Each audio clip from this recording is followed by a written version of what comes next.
So lava இன்னைக்கு king of 5G அப்படின்னு இந்த போனை லான்ச் பண்ணிருக்காங்க. Lava place bro 5G. இது எப்பயும் போல ரிவ்யூவர்ஸ் கிட், அதனால தான் இவ்வளவு பெருசா இருக்கு. இங்க என்ன போட்டிருக்காங்கன்னா லாவா #proudly Indiana. இங்க எதுக்கு இந்த சிங்கம்ன்றது தெரியல. ஓபன் பண்ணுவோம். இங்க பாருங்க ஒரு photo frame. King of 5G tech boss ஒன்றும் இல்லை, இந்த போனுக்கான இன்வைட். ஸோ நீங்க வாங்குறப்ப இது மட்டும் தான் வந்து கிடைக்க போகுது, வேற எதுவும் இந்த பெட்டிக்குள்ள இல்ல. இது லாவாவோட அஃபோர்டபுள் 5G போனா 5Gக்காகவே கொண்டு வந்திருக்காங்களா, அதனால தான் 5G எவ்வளவு பெருசா போட்டிருக்காங்க பாருங்க. இந்த சைட்ல பாத்தீங்கன்னா ஃபீச்சர்ஸ்லாம் வந்து போட்டிருக்காங்க. போனோட பிக்சர் இருக்கு. இங்க ஃப்ரீ சர்வீஸ் ஹோம். அதாவது இந்த போன்ல ஏதாவது பஞ்சாயத்து ஆச்சு அப்படின்னா நம்ம கம்ப்ளைண்ட் பண்ணி 24 ஹவர்ஸ்க்குள்ள இந்த போனை வந்து வாங்கி சர்வீஸ் பண்ணி வீட்லயே கொண்டு வந்து கொடுத்துருவாங்களாம். நைஸ். இதை கரெக்டாகவும் வந்து மதுரையில் ஃபாலோ பண்ணாங்க. இதுக்கு முன்னாடி ஒரு சில வீடியோஸ்லாம் நாங்கள் டெஸ்ட் பண்ணப்போ நீங்களும் பார்த்துருந்துருப்பீங்க. ஸோ இப்போ இந்த பெட்டிக்குள்ள எப்பயும் போல தான் இருக்க போகுது. ஐயோ கிழிஞ்சிருச்சு. ஃபர்ஸ்ட் இந்த சர்வீஸ் பத்தி தான் போட்டிருக்காங்க பாருங்க. நான் சொன்ன மேட்டர் அதே தான். ஸோ இதை எப்படி பண்றது அப்படின்றதுக்கான இன்ஸ்ட்ரக்ஷன் இருக்கும். அப்புறம் இந்த போனுக்கான ஒரு டிபியூ கேஸ். இப்போ அப்படியே போன் எடுக்கலாம். இதான் வந்து லாவா பிளேஸ் ப்ரோ 5G. இது வந்து ஒரு கிரேடியன்ட் கலர்ல வந்து டிசைன் பண்ணிருக்காங்க. இதோட பேர் வந்து ஸ்டாரி நைட்டா. இதுல இன்னொரு கலரும் இருக்கு. இந்த கலரை பொறுத்தவரை பாத்தீங்க அப்படின்னா லைட்ல படுறப்ப நல்ல ஜிக் ஜிகின்னு இருக்கு. ஃபுல்லி பிளாஸ்டிக் பில் தான், பட் பில் குவாலிட்டி கையில் எடுக்கிறப்ப குட். வேறு இந்த பட்ஜெட்ல type C to type C charging cable கொடுத்துருக்காங்க. அப்ப நம்ம ஐபோன் வந்து இதுல சார்ஜ் பண்ண முடியுமா? எங்க நம்ம ஐபோன் எங்க எதுல ரிவர்ஸ் சார்ஜ் ஆகுதுன்னு பாப்போமே. சார்ஜ் ஆகுது. ஐபோன்ல இருந்து இதுக்கு சார்ஜ் ஆகுது. ஒளி வந்து விட்டது. இந்த அடாப்டர் பாத்தீங்கன்னா 33 வாட் அடாப்டர். கடைசியா சிம் எஜெக்டர். இதுல ஒரு விஷயம் நம்ம மிஸ் பண்ணிட்டோம். இந்த சார்ஜர்லயும் சரி பாக்ஸ்லயும் பாத்தீங்க அப்படின்னா மேட் இன் இந்தியா அப்படின்னு போட்டிருப்பாங்க. என்ன பக்கத்துல நம்பர் 1 இந்தியன் பிராண்ட். ஓகே, இவங்க ஒருத்தவங்க தான் இருக்காங்க. மைக்ரோமேக்ஸ் இருந்தாங்க, அவங்களும் காணாம போயிட்டாங்க. வேற யார் இருக்கா இந்தியன் பிராண்டு? ஜியோ போன்லாம் இந்தியா போன் சொல்லாதீங்கயா தயவு செஞ்சு.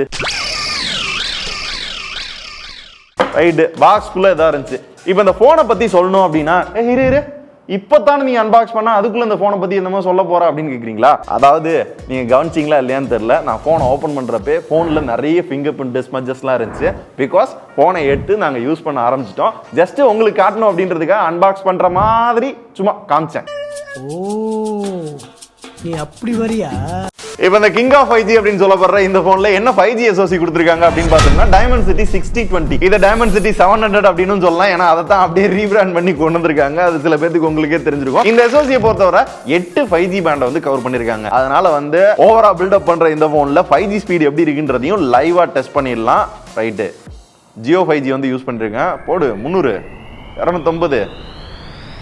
as usual டவுன்லோட் சூப்பரா இருக்கு. அப்லோட் மட்டும் முக்குது. உங்க ஏரியாக்கு ஏத்தாப்புல இந்த ஸ்பீடுமே மாறும். இந்த போனை பொறுத்தவரை டூயல் 5G சப்போர்ட் இருக்கு. அட் அ டைம்ல 2 5G சிம் யூஸ் பண்ணிட முடியும். வேணும் அப்படின்னா எக்ஸ்ட்ரா ஒரு மெமரி கார்டும் போடுறதுக்கு ஒரு ஆப்ஷனும் கொடுத்து வச்சிருக்காங்க. சரி, இது எப்படி கிங் ஆஃப் 5G ஆகும் அப்படின்னு என்ன மாதிரியே கேட்கிற சிலருக்கு லாவா என்ன சொல்றாங்க அப்படின்னா இந்தியால சப்போர்ட் பண்ணக்கூடிய மோஸ்ட் ஆஃப் த பேண்ட்ஸ் வந்து இந்த போன்ல கவர் பண்ணிருக்காங்களா. எந்தவித இன்டரப்ஷனும் இல்லாம ஜாலியா 5G யூஸ் பண்ணிக்கலாமா.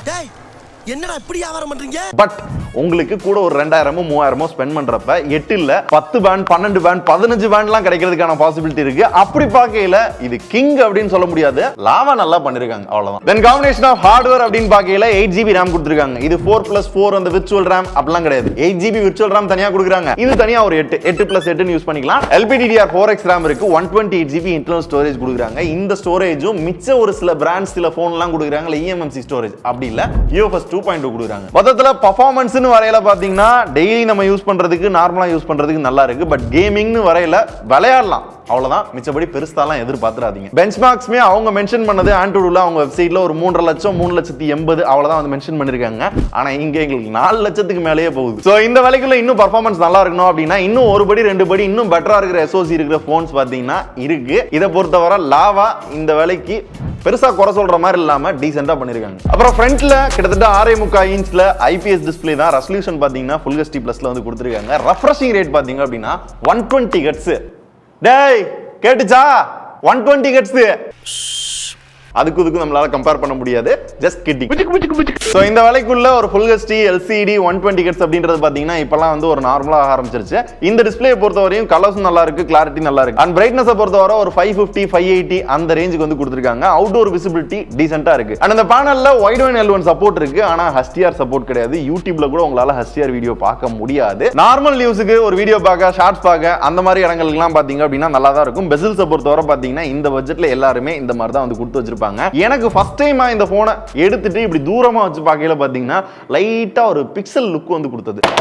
ஓகே, வேணும்னு போடலப்பா, தெரியாம விழுந்துச்சு. ஸோ ப்ரொடெக்ஷனுக்கு பார்த்தீங்க அப்படின்னா பாண்டா கிளாஸ் வந்து யூஸ் பண்ணிருக்காங்களாம். எனக்கு தெரிஞ்சு இந்த விலையில ஒரு கூட 1000 2000 போடுறப்ப கார்னிங் உருளா கிளாஸ்லாம் கொடுக்குற ஒரு சில போன்ஸ் இருக்கு. அதை கம்பேர் பண்றப்ப இது ஓகே தான். வேற as usual 1000 mAh பேட்டரி, அதை சார்ஜ் பண்றதுக்கு 33 வாட் ஃபாஸ்ட் சார்ஜிங் சப்போர்ட். இந்த பேட்டரியுமே பாத்தீங்கன்னா நல்லா தான் இருக்கும். ஏன் அப்படின்னா அந்த ஸ்டாக் ஆண்ட்ராய்ட் கொடுத்துருக்கனால பாத்தீங்கன்னா ஆப்டிமைசேஷன் நல்லா இருக்கும். ஸ்டாக் ஆண்ட்ராய்ட் அப்படின்னு சொல்றப்ப முக்கியமா அதை வந்து மென்ஷன் பண்ணணும். எந்தவித ஆட்ஸும் கிடையாது, எந்த ப்ளோட்வேர்ஸும் கிடையாது, யாரையும் டிஸ்டர்ப் பண்ற மாதிரி எதுவும் பண்ண போறது கிடையாது. ஆண்ட்ராய்ட் 13 வந்து கொடுத்து வச்சிருப்பாங்க. எக்ஸ்ட்ரா ஆப்பே இல்லையா அப்படின்னு கேட்டீங்கன்னா ஒரு 2 மட்டும் இருக்கு. ஏன்னா அந்த lava care and lava guide இது வந்து அவங்கள கான்டாக்ட் பண்றதுக்காக மட்டும்தான். மிச்சப்படி பாத்தீங்க அப்படின்னா perfectly clean UI. Software update வந்து இப்போதைக்கு வந்து ஒரே ஒரு அப்டேட் தான் தருவோம் இருக்காங்க. 2 வருஷத்துக்கு செக்யூரிட்டி பேட்ச் கொடுப்பாங்களா. இந்த ஓஎஸ்ல உங்களால ஆட்டோமேட்டிக் கால் ரெக்கார்ட் வந்து போட்டுக்கிற முடியும், எந்தவித வாய்ஸ் இன்டரப்ஷனும் இல்லாம. டேய் கூகுள் டயலர் தான்டா இருக்கு அப்படின்னு கேட்டீங்கன்னா இவங்களே வந்து ஆல்டர்னேட்டா டயலர் ஆப் வந்து கொடுக்குறாங்க. உள்ள போய் எனேபிள் பண்ணி விட்டோம்னா கூகுள் டயலருக்கு பதிலா இந்த டயலர் வந்துரும். இப்போ நீங்க ஈஸியா ரெக்கார்ட் போட்டுக்கலாம். இதுக்கப்புறம் கேமரா எல்லாத்துலயும் பாக்குறதா 50 மெகாபிக்சல் கேமரா. பட் இதுல EAA சப்போர்ட் இருக்கு. நாங்க வீடியோ எடுத்தப்ப பாத்தீங்க அப்படின்னா பெருசா ஸ்டேபிள்லாம் சொல்ல முடியாது, ஓரளவு ஓகேவா இருந்துச்சு. பட் இதை பாத்தீங்கன்னா இப்பெல்லாம் சாஃப்ட்வேர்லயே சூப்பரா ஆப்டிமைஸ் பண்ற மாதிரி கூகுள் போட்டோஸ்லயே பண்ணிக்க முடியுது. இதை தனியா வந்து ஒரு ஃபீச்சரா வந்து ஆட் பண்ணிருக்காங்க. ரெண்டாவது கேமரா பாத்தீங்கன்னா AA கேமரா, இந்த VGN சொல்லுவாங்கல்ல, அதை தான் AA போடுவாங்க. ஃப்ரண்ட்ல பாத்தீங்கன்னா 8 மெகாபிக்சல் செல்ஃபி. போட்டோஸை பொறுத்தவரை நாங்க ஃபர்ஸ்ட் எடுத்தோனே நைட் போட்டோஸ் தான் எடுக்க ஆரம்பிச்சோம். பார்த்தோம் ஓகே, ரொம்ப மோசம்லாம் இல்ல. இந்த பட்ஜெட்டுக்கு பகல் டைம்ல எடுக்கிற போட்டோஸ் பாத்தீங்க அப்படின்னா ஓரளவு நல்லா இருக்கு. டிடிஎல் அப்படின்னு ரொம்ப ஜூம் பண்றப்ப பெருசா தெரிய போறது கிடையாது. ஷார்ப்னஸ் நல்லா இருக்கு. கலர்ஸ் மட்டும் பாத்தீங்க அப்படின்னா நல்ல வைப்ரண்டா கொஞ்சம் பூஸ்ட் பண்ணி அந்த போட்டோ பாக்குறதுக்கு பாத்தீங்கன்னா நல்லா இருக்கு. அப்புறம் இது வந்து பாத்தீங்கன்னா இன்டோர் செல்ஃபி ஓகேவா தான் இருக்கும். அவுட்டோர் செல்ஃபி கொஞ்சம் பெட்டரா இருக்க மாதிரி இருக்கு. பெருசா பாத்தீங்கன்னா அந்த டைனமிக் ரேஞ்ச் அதெல்லாம் வந்து இந்த பட்ஜெட்ல எதிர்பார்க்காதீங்க. ஃபீச்சர்ஸ்னு பார்த்தாலும் பேசிக்கா தான் இருக்கு. இந்த panorama, time lapse, slow motion, beauty mode, portrait இதெல்லாம் தான் கொடுத்திருக்காங்க. இதோட சாம்பிள்ஸ் எல்லாத்தையும் பாக்குறப்ப உங்களுக்கு தோன்றதா எனக்கும் தோணுது. என்னன்னா மிச்சம் எல்லாத்தையும் கூட ஓகே நல்லா இருக்கு, நல்லா தான் பண்ணிருக்காங்க அப்படின்ற மாதிரி அக்செப்ட் பண்ணிக்கலாம். பட் கேமரா பாத்தீங்க அப்படின்னா கண்டிப்பா இம்ப்ரூவ் பண்ணிருக்கலாம். அப்புறம் ஸ்பீக்கர் சிங்கிள் ஸ்பீக்கர் தான் கேட்டு பார்த்தோம் ஓகே. ஆனா அதுக்கு பக்கத்துல பாத்தீங்கன்னா 3.5 mm ஜாக் இருக்கு. இதுல இயர்போனை சொருகிட்டு நீங்க FM ரேடியோ கேட்கணும்னா கேட்டுக்கிற முடியும். சென்சார்ஸ்மே முடிஞ்ச அளவு வந்து கவர் பண்ணி வச்சிருக்காங்க. ஃபிங்கர் பிரிண்ட் சென்சார் பாத்தீங்கன்னா சைட் மவுண்டட். இப்படி டச் பண்ணோம் அப்படின்னா கொஞ்சம் லைட்டா டிலே இருக்க மாதிரி இருந்தாலும் ஓரளவு பாத்தீங்கன்னா அன்லாக் ஆகுது. ஃபேஸ் அன்லாக் வந்து ஃபாஸ்டா இருக்கு. இந்த போன்ல எனக்கு கொஞ்சம் ஒரு மாதிரி இருந்தது என்ன அப்படின்னா போன் மட்டும் கொஞ்சம் மொக்கனா அந்த மொக்கல்ல கொஞ்சம் பெருசா இருந்த ஃபீல் இருந்துச்சு. வெயிட்டுமே பாத்தீங்கன்னா கிட்டத்தட்ட ஒரு 203 கிராம் கிட்ட வருது. சரி, இப்போ இந்த கிங் ஆஃப் 5Gயோட விலை என்ன அப்படின்னு பார்த்தோம்னா ஒரே வேரியன்ட்ல தான் லான்ச் பண்ணிருக்காங்க. 8128 இத 12500 ரூபாய்க்கு லான்ச் பண்ணிருக்காங்க. 12500 ரூபாயா அப்படின்னு சில பேர் ஷாக்கும் ஆவீங்க. 12500 ரூபாய்க்கு நல்லா தானே பண்ணிருக்காங்க என்ன அப்படின்ற மாதிரி சில பேருக்கு பிடிச்சும் இருக்கும். இப்போ இந்த ஷாக் ஆகிற சில பேருக்கு சொல்லிடுறேன். ஆக்சுவலி உங்களால கூட அதிகமா அமௌண்ட் ஸ்பெண்ட் பண்ண முடியும் அப்படின்னா உண்மையாவே ஏகப்பட்ட ஆப்ஷன்ஸ் இருக்கு. பட் இது யாருக்கு செட் ஆகும், யாருக்கு பிடிக்கும் அப்படின்னு கேட்டீங்கன்னா நம்ம வீட்டுல இருப்பாங்களா பெரியவங்க, அம்மா அப்பா, அவங்களுக்கு இந்த கண்ட தெரியாத பிராண்ட், சைனா பிராண்ட்லாம் வேணாம். இந்தியா பிராண்ட் 5Gக்கு முக்கியத்துவம் கொடுக்கணும். நான் என்ன அதிகமா வந்து ரீல்ஸ் தான் பார்ப்பேன், நார்மலா தான் யூஸ் பண்ணுவேன், வாட்ஸ்அப், யூடியூப் இதுக்கு மட்டும் தான். பிளஸ் போனுக்குள்ளேயும் கண்ட ஆட்ஸ், கண்ட ஆப்ஸ்லாம் இருக்கக்கூடாது, கிளீன் யூயா இருக்கணும். ஏதாவது போன்ல பஞ்சாயத்து வந்தா கூட வந்து அவங்களே வந்து சரி பண்ணி திருப்பி கொண்டு வந்து வீட்டிலேயே கொடுக்கணும் அப்படிலாம் நினைக்கிறாங்க அப்படின்னா அவங்களுக்கு மேபி பிடிக்கலாம். பட் அதையுமே நீங்க தான் வந்து சூஸ் பண்ணணும். சூஸ் பண்ணுவீங்களா? உங்களுக்கு இது வந்து கிங் ஆஃப் 5Gன்னு தோணுதா? சொல்லுங்க. நீங்க சொல்லுங்க டியூட்.